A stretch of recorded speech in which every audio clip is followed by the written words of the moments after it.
Hi hello नमस्कार, मी सुप्रिया. कसे आहात सगळे? मजेत ना? तर आजच्या आणखी एका व्हिडिओमध्ये तुमचं खूप खूप स्वागत आहे. तर इथे ना काल देवीला जाऊन आलो, त्याच्यानंतर रविवारी लगेच किचन झाडायला घेतलं. सकाळचं जेवण वगैरे उरकलं आणि त्यानंतर म्हटलं किचन झाडायला घेऊया. हे पण गेले होते कामावर, म्हटलं पटकन होऊन जाईल. पण पटकन कसलं होतं आहे, त्या किचनला मला इतका वेळ लागला ना भयानक. कारण किचनमध्ये आपल्या छोट्या मोठ्या गोष्टी भरपूर असतात ना, ते सगळे क्लीन करेपर्यंत वेळ जातोच. हे सगळ्यांना तुम्हाला माहीतच आहे. तर इथे मी आधी खिडकी वगैरे क्लीन करून घेतली, का तर दुपारी बेसमेंटला कोणीही नसतं आणि पाणी पडलं तरी काही प्रॉब्लेम नाही. कारण सकाळचं वगैरे कोणी ना कोणी खाली असतं बिल्डिंगच्या, त्याच्यामुळे पाणी पडू शकतं अंगावर वगैरे कुणाच्या. त्याच्यामुळे दुपारी खिडक्या क्लीन करून घेतल्या.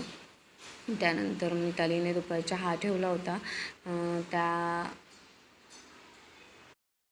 प्लास्टिकच्या झाकणांमध्ये पाणी होतं, म्हणून मी ते टाकायला गेले आणि एक प्लास्टिकचं झाकण पडून गेलं खिडकीतून बाहेर पाण्यामध्ये. तर म्हटलं जाऊ दे आता. आणि त्यानंतर मिथुनी इथं चहा आम्हाला ओतला. तो चहा घेतल्यानंतर मग थोडा वेळ सगळं सामान हे लावायचं होतं. बघू शकता इथे मी धुवून ठेवले डबे बिबे.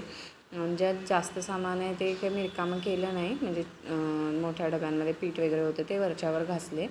आणि इथे हा पाऊस काय थांबायचं नावच घेत नव्हता.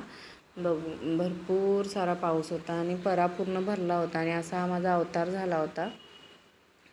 तर इथे मी मांडणीस पूर्ण लावून घेतले, भांडी जेवढी घासली होती तेवढी. आणि त्यानंतर इथं वरती माळ्यावर पण थोडे डबे वगैरे ठेवून घेतले आणि किचन ओटा पण सगळं व्यवस्थित लावून घेतलं. तर असा होता व्हिडिओ. कसा वाटला नक्की कमेंट करून सांगा आणि चॅनलवर जर कोणी नवीन असेल तर नक्की सबस्क्राईब करा. बाय.